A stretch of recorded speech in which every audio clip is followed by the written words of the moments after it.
Hey everyone, in today's video I'm going to share my thoughts where I see a flaw in workplace etiquette with assistants and people in general. So these are my 5 worst workplace etiquette traits that a person can display. Most people don't intend to be rude or thoughtless. But there are situations where we have all raised an eyebrow at someone, and I'm sure you're probably nodding your head, but some people just don't realize and that they're demonstrating lack of manners and lack of respect for others, and the last thing that someone wants to do is to cast a shadow on the professional setting.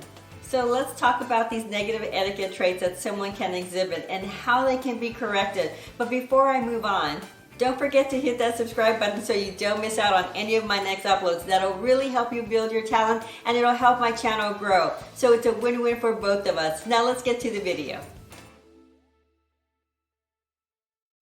When you're at your desk, your cell should be on silent, not vibrate. If you have a cell that has a hard vibrate to it, it can be distracting to others that are working near you, especially if your cell phone is constantly going off. Your coworkers can lose their train of thought and they can become irritable if they're continuously fighting to stay focused. So keep the peace at work and go silent. This next one may be hard for some people, but let me just tell you to trust me. I'm helping you here, so let me get to the point. No one should hear your cell phone conversation while you're on speaker. It's a private conversation between you and the caller, not everyone else.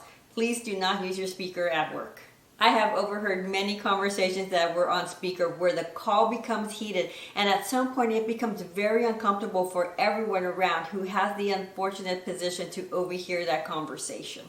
If you need to take a call like that, remove yourself from your work environment. Go to your car, go take a walk outside, but away from the main entrance door. Or you can address the situation when you get home. Removing yourself from this heated situation at work will help to maintain your professional image. There is nothing more rude and more disturbing than that person who comes into the restroom and is speaking on their cell phone while they're in the stall. It absolutely boggles my mind how someone can be so disrespectful and not even think about the other people who are in there. If you're on a phone call, let the caller know that you'll call them back. Put the phone away and then resume the call after you exited the restroom. Let me share a story of my last job where someone wanted to send a happy birthday to one of their peers and they thought that they had selected the correct distribution list. But unfortunately, they selected the distribution list from the global that was actually created for the entire organization. I'm talking the entire organization. 300,000 team members received that happy birthday email.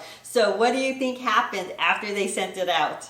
Everyone started to reply all to take them off the distribution list, or they replied all to stop replying all. And with so many people responding, it jammed up everyone's email in the company, even our CEO.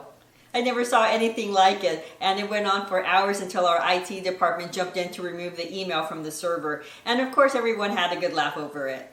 But never reply to something that comes your way incorrectly. Reply to the one individual that sent the email. The only time it's appropriate for a reply all is if an email is directed to a known group that has a business purpose and is waiting on a critical answer or a specific directive. Then the reply all is appropriate for a situation like this. In the past, it was common for people to come into work with full-blown flu symptoms, and if you're like me, I did everything possible to avoid them, but with the environment that we're in today, most companies will not allow you to come into work if you're showing symptoms of being ill. They have a workforce to protect and customers to protect, so if you're not feeling well, it's best to call your manager to let them know that you're not well, so they can determine if it's appropriate for you to stay home. Or they may recommend that you call your physician so you can be diagnosed based on the symptoms that you're displaying.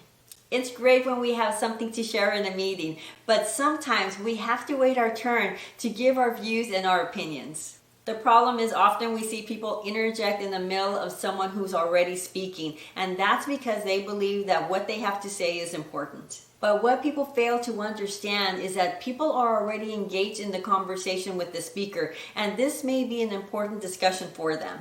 It's wise to learn to be patient and know when it's the right time to interject. And you can do this by saying something like, I'd like to weigh in here where I have some valuable information. Or if they've already passed that conversation, you can bring it back by saying, I'd like to go back and provide this information that should be shared. This way you give the speaker the courtesy of finishing what they had to say, and you can still share your piece of information.